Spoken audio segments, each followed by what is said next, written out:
Well, earlier tonight, CM Punk signed the contract, but Eddie Kingston left the match type blank and let Punk choose. CM Punk seemed to know exactly what he wanted. We don't know what that is yet, but look at Triple H's response once he realized what Punk had chose. I left the contract blank and decided to let you pick the match, Punk, because I don't want any excuses when I beat you at Mania. You're overlooking me already. You're so worried about winning gold when all I want is to take that dream from you. You don't respect me, Punk. So I'm gonna beat some respect into you. I was so close to finally winning the big one when you show up out of nowhere and tried to take my spot. Well, now connected together at the neck with dog collars and 6 foot of steel chain, I'm gonna finally win the big one and end your dream of main eventing WrestleMania at the same time. Did he say dog collar? If it isn't the luckiest man in TWFC, don't think I've forgotten how you eliminated me from behind to earn your little spot at Mania. Throwing someone over the top rope from behind is one thing, but actually being able to pin or submit some of the best talent in the world is another. You're not ready, Jay. You haven't actually earned this spot. You simply got lucky.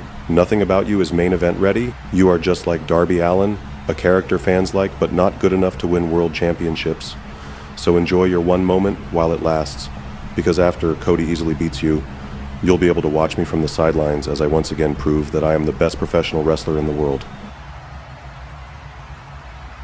Don't let all that negativity get you down. They all said the exact same things to me before I proved them all wrong and made each and every one of them eat their words. If you're willing to work harder than everyone else and constantly strive to improve, nothing can stop you. But listen, take my advice. You got 28 days left. Learn some new moves. They're right about the whole spear and super kick thing. It's not enough at this level. Good luck.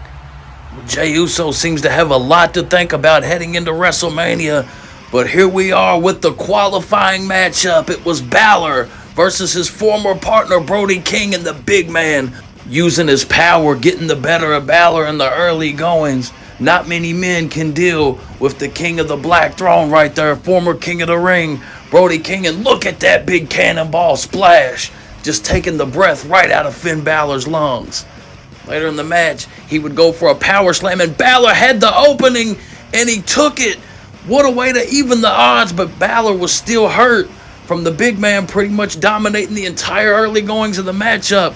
Right here, as he tried to pick King up, he was thrown to the outside, and it just got uglier from there. Look at this. Brody King knows how to use his weight and size against his smaller opponents. Watch this senton right here to the outside. Finn Balor not in a good place. Look what he had set up in the ring, and it would cost him. Balor would be able to use his own momentum to get the jump. He would climb to the top rope. Could he hit the coup de grace? The cameras were flashing as Finn Balor nailed the coup de grace. He slowly had to crawl over to the cover. Would it be enough? 1, 2, Finn Balor is going to WrestleMania. What an upset here in the early goings of TWFC Collision. Well, next up, it was time for our 6-man tag. The Hung Bucks, the champions, one night only reunion versus Jericho, Sami Zayn, and Kevin Owens.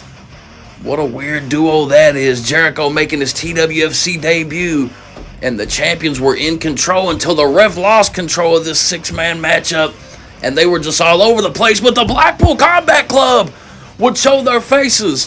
What the hell were they doing out here? The damage had been done. Even though all teams were fighting, Jericho capitalized off the chair shot and pinned the world champion. Jericho, Sami Zayn, and Kevin Owens win. But there's some bigger problems going on here.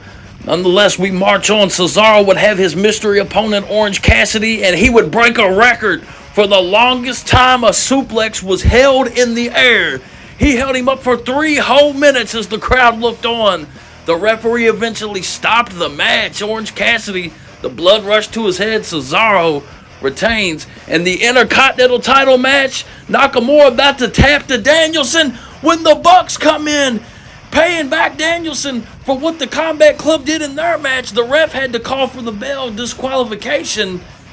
Blackpool Combat Club and the Bucks. Something tells me this ain't over. I'm letting him have it as soon as he walks in. He should have been here by now.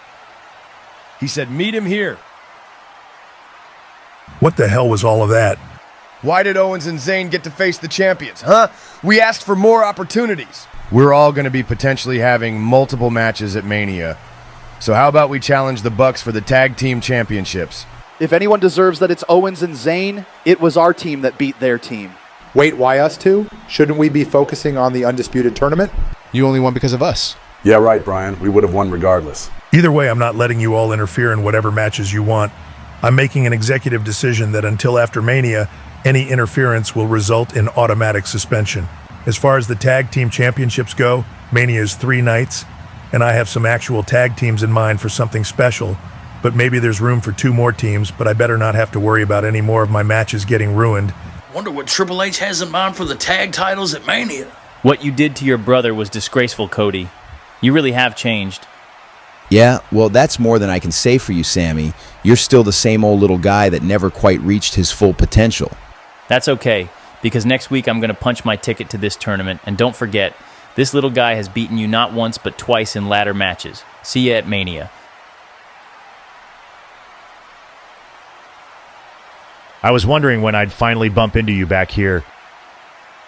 I know everyone is saying the same things. I mean, everybody has the same goal for WrestleMania, but this has been a long time coming for me, and a match against you is long overdue.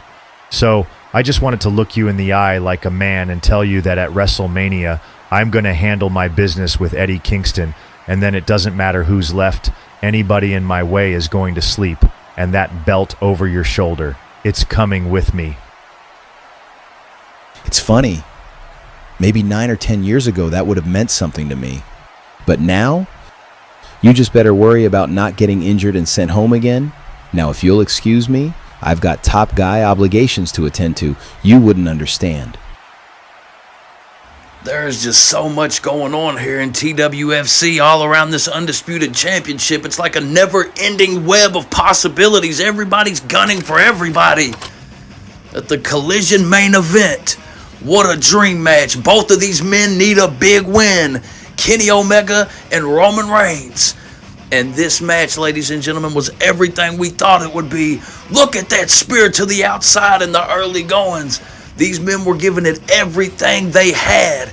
It was back and forth. He would duck the clothesline right there, and Kenny Omega with the snap suplex. This was Omega's first official one-on-one in TWFC, and the V-trigger to Roman Reigns.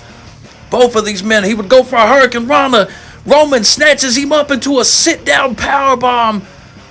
2 main event caliber athletes here, both trying to earn a win to get their way into the WrestleMania field. Look at that V-trigger knee in midair, countering the spear, and as both men went to get up, what the hell?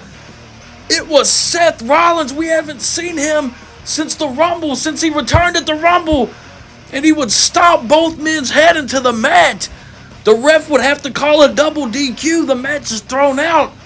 But what about this no interference thing Triple H is talking about here? Once again, more questions than answers. We'll have to wait till Monday Night Raw to figure out what's going on. But ladies and gentlemen, TWFC WrestleMania 3 is coming, and as promised, it's going to be bigger, badder, and better than ever. We're holding certain things back just to save some of the really big action for WrestleMania. But here's the brand new question of the week, meant to provoke comments that also helps us with engagement and helps us grow. The question of the week is, with everybody gunning for the TWFC Championship at WrestleMania, there's no telling what crazy matches could emerge at WrestleMania. So the question is, what first-time TWFC match do you hope happens at WrestleMania as a direct result of this tournament? Comment below, and we'll see you on Raw.